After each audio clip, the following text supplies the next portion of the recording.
आपकी जैसी सास आपकी बेटी को ना मिले।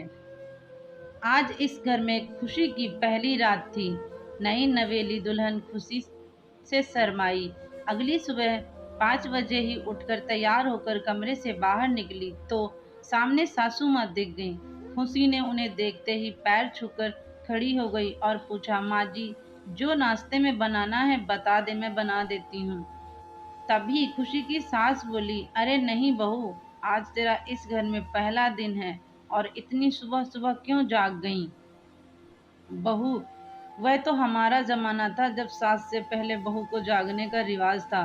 कल से आराम से जागना। जैसे मेरे लिए मेरी बेटी वैसे ही तू है।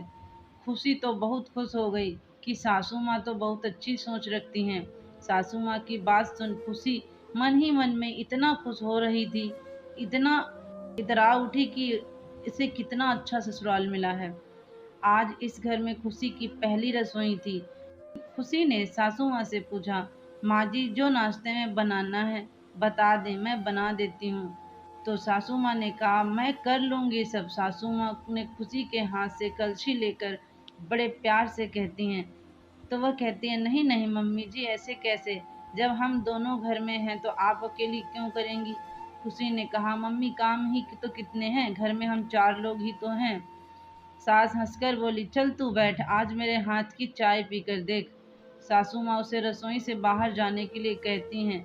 खुशी असमंजस में आकर पत्रिका उठाकर बाहर उलटने पलटने लगी है। तभी दरवाजे पर दस्तक होती है।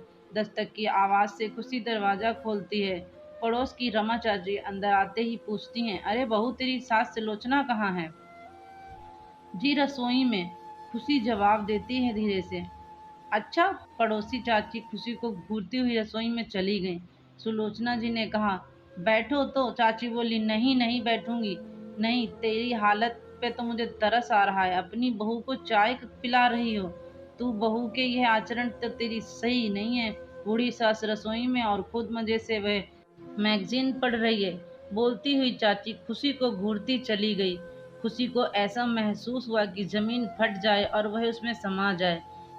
तभी सास बोली, छोड़, उसकी तो बोलने की पुरानी आदत है, ले मैं चाय लेकर आती हूँ। बोलकर सुलोचना जी रसोई की ओर चली गईं। एक दिन शाम को जब नितिन ऑफिस आया तो खुशी रसोई में खाना बना रही थी। तब सासू माँ ने खुशी को आवाज़ दी और नितिन से बोली, जाओ तुम दोनों कहीं घूम आओ। नई नई शादी हुई है तो अरमान भी तो होते हैं हर लड़की के। जाओ खुशी, जल्दी से तैयार हो जाओ। बिल्कुल घर गुस्सा है ये लड़का, पत्नी को लेकर कहीं नहीं आता जाता। लड़कियों की कितनी चाहते होती हैं, समझता ही नहीं। जा तू तैयार हो जा। सासू माँ खुश होकर कहती हैं, लेकिन मम्मी जी, घर के सारे काम पड़े हैं और हमारी काम वाली सब्बों को भी आज आपने छुट्टी दे रखी है और आपकी किट्टी पार्टी भी है। ऐसे में मैं कैसे। तो खुशी जिद करके सासू माँ के साथ बैठ गई। खुशी जो कि सासू माँ के साथ बैठ गई थी तो सासू माँ को देखकर बोल रही थी, जाओ मैं कर लूंगी सब। सासू माँ की जिद के कारण दोनों घूमने चले गए। करीब 1 घंटे बाद खुशी अपने पति नितिन से बोली, घर चलें क्या नितिन।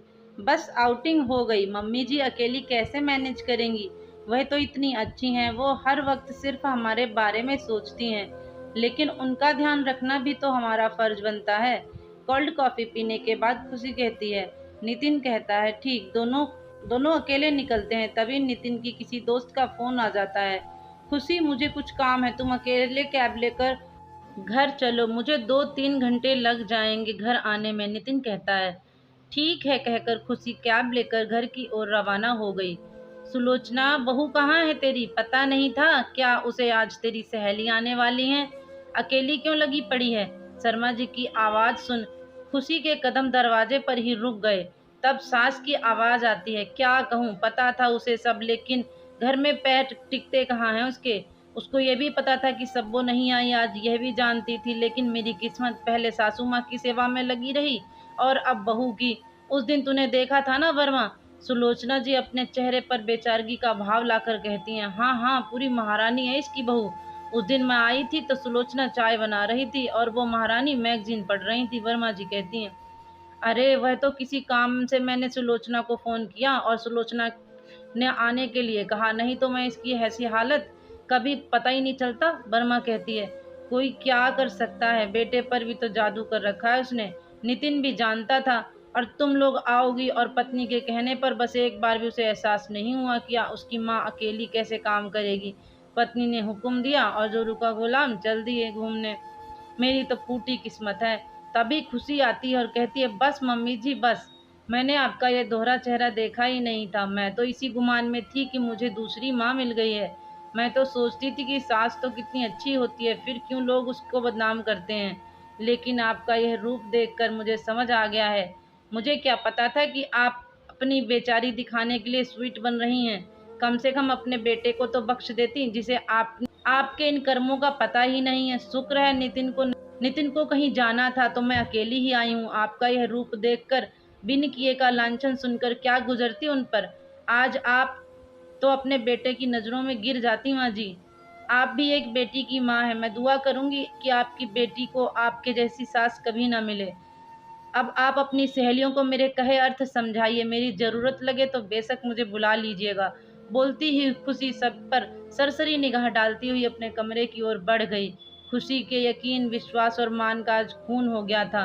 वह तो बहुत खुश थी, लेकिन आज उसकी सास का असल चेहरा उसके सामने आ गया था। आज खुशी की सारी गलतफहमी दूर हो गई थी।